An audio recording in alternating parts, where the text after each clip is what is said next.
जय जय श्री कृष्णचंद्र भगवान की राधारानी ब्रज धाम। रामचरितमानस में तुलसीदास बाबा एक सुंदर कथा बोलेছেন, निर्धन कहे धनवान को सुखी, धनवान कहे महाराज को सुख भारी, महाराज करे कहे इंद्र को सुख भारी, इंद्र कहे ब्रह्मा को सुख भारी। देखिए, जो निर्धन व्यक्ति उसे धन का ही लालच होता है। वो समझता है मेरे पास धन आ जाएगा तो हम सुखी हो जाएंगे। और जिसके पास धन है वो कहता है राजा को सुख भरे, क्योंकि राजा के पास ना जाने कितना संपत्ति है, कितना मान यश प्रतिष्ठा है, कितना पावर है, तो महाराजा सुखी। जब महाराजा को वो सोचता है इंद्र सबसे सुखी, क्योंकि इंद्र तो स्वर्ग भोगता है, दिव्य देह है, कितने पावर है, शक्ति है, अप्सरा है, तो इंद्र सुखी। लेकिन इंद्र सोचता है क्या, ब्रह्मा तो सबसे ज़्यादा सुखी, क्योंकि ब्रह्मलोक सृजन किया है, उसका धाम स्वर्गलोक से बहुत ऊपर है, तो इंद्र कहे ब्रह्मा सुखी। लेकिन ब्रह्मा क्या कहता है, ब्रह्मा कहे विष्णु को सुख भारी। ब्रह्मा सोचता नहीं, वो विष्णु को सुख भारी, क्योंकि वो त्रिलोक के अधीश्वर है, भगवान है। तुलसीदास कहे मन में विचारी, हरि भजन बिन सब जग दुखारी। संत तुलसीदास जी कहते हैं नहीं नहीं, आप सोचोगे धन आ जाएगा तो आपको सुख आ जाएगा, राजा बन जाओगे तो सुख आ जाएगा, इंद्र बन जाओगे तो सुख आ जाएगा, नहीं। तुलसीदास कहे मन में विचारी, हरि भजन बिन सब जग दुखारी। अगर हरि भजन नहीं किया तो सब दुख ही दुख है। इसलिए हमें हरि भजन करना चाहिए। भगवान गीता जी में कहता है मामेकम शरणं व्रज, अर्जुन तुम मेरे शरण में आ जाओ। संतुष्ट सततं जगी। अगर किसी साधक को ये समझ में आ जाए कि इस संसार में कहीं भी सुख नहीं है, और जो सुख है वो माया का सुख है, इसे हम सुखी नहीं हो सकता।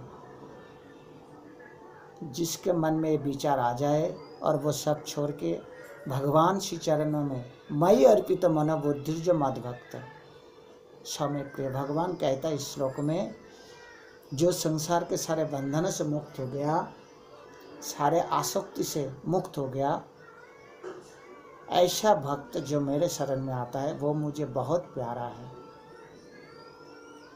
हमें भी ऐसा ही बनना है। देखिए संसार क्या है, कामना वासना, स्त्री पुत्र अर्थ मान यश, बस इसी में घिरा हुआ है। लेकिन भगवान कह रहा है तुम संसार करो, संसार मेरे संसार में आकर करो, कृष्ण जी का संसार करो। चैतन्य चरितामृत आया है, कृष्णेर संसार करो, छाड़ी अनाचार। कृष्णेर संसार कीजिए, श्री घर विग्रह का सेवा कीजिए, नित्य नृत्य। भगवान का ही एक रूप है, साकार रूप है। कण कण में भगवान विराज करते हैं, विग्रह में भी भगवान खास तरह से विराज करते हैं। आप जाइए साक्षी गोपाल देव जी को देख लीजिए, विग्रह ना जाने कितना लीला किया, वृंदावन से जगन्नाथपुरी पैदल चला है। कौन कहता है विग्रह में प्राण नहीं होता, वो साक्षात भगवान है।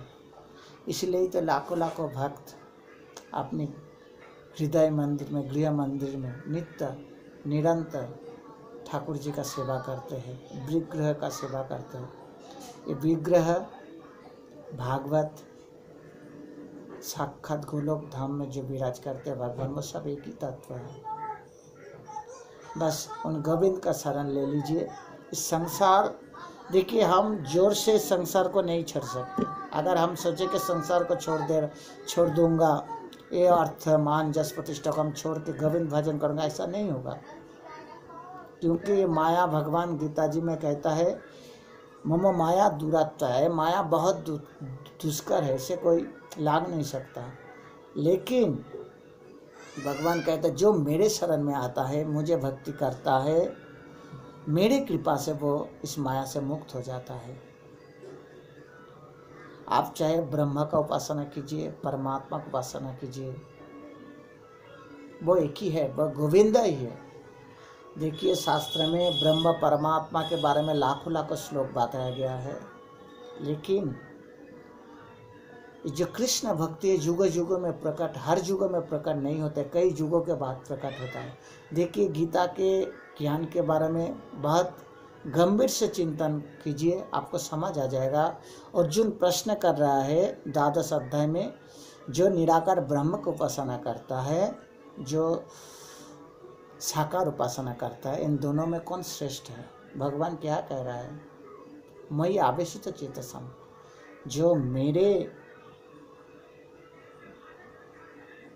जो मनुष्य मेरे हृदय में रहता है, वह भक्त निरंतर मुझे शरण करता है, वही मेरा प्यारा है, वही मेरा सबसे ज़्यादा प्रिय है। लेकिन जो निराकार ब्रह्म परमात्मा का भजन करता है, वो भी हमें ही प्राप्त होता है, भगवान कह रहा है। तो आप चाहे ब्रह्म का ध्यान करें, परमात्मा का चिंतन करें, या गोविंद के साकार रूप में कृष्ण जी का भजन करें, वो एक ही है। अंतिम में कोई भेद नहीं है।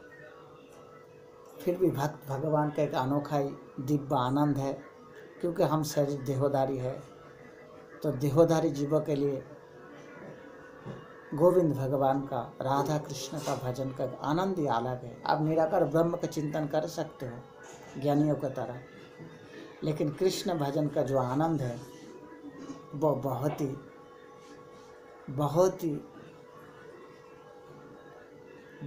गंभीर है, बहुत ही आनंददायक, बहुत ही प्यारा है।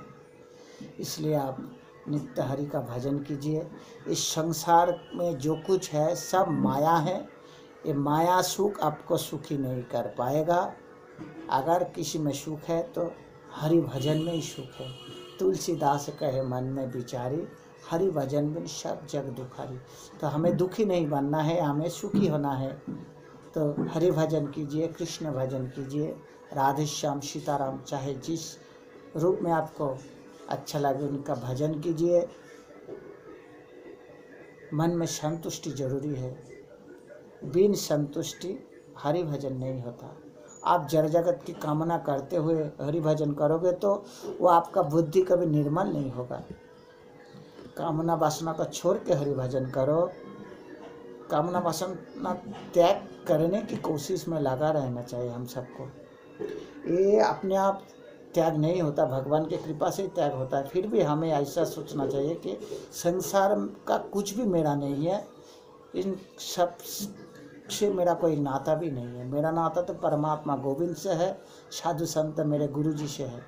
बस इस बात को अपने दिल में लगा कर रखो, संसार में रहो और संसार को कृष्ण के संसार बना लो। कृष्ण संसार करो छारी अनाचार। राधे राधे। संतुष्ट सततं जोगी जातात्मा तिरनिश्चय, मयि अर्पित मनोबुद्धि मद्भक्त समय प्रिय। हमें भी वो उस भगवान का प्रिय बनना है। इसलिए जड़ जगत का जितने भी लोभ कामना वासना मोह अर्थ मान जस प्रतिष्ठा है, सबसे मन को उठा लो और मन में वैराग्य लाओ और हरि भजन करो, मेरे कृष्ण जी का भजन करो। मयि अर्पित मनोबुद्धि, जो मैं हम सबका मन गोविंद में अर्पण हो जाए। बस भगवान यही तो चाहता है। हम सब उन्हीं का अंश है, आत्मा, और वो परमात्मा वही चाह रहा है कि हम सब उन्हीं के शरण में आ जाए। मामेकम शरणं व्रज। इसलिए हम सबको इस संसार चाहे छूट जाए लेकिन गोविंद ना छूटे, ऐसा ही सोच के हमें उस भगवान परमात्मा से लगाव होना चाहिए। हरे कृष्णा कृष्ण कृष्ण हरे हरे, हरे राम राम राम हरे हरे। राधे राधे राधे राधे राधे राधे।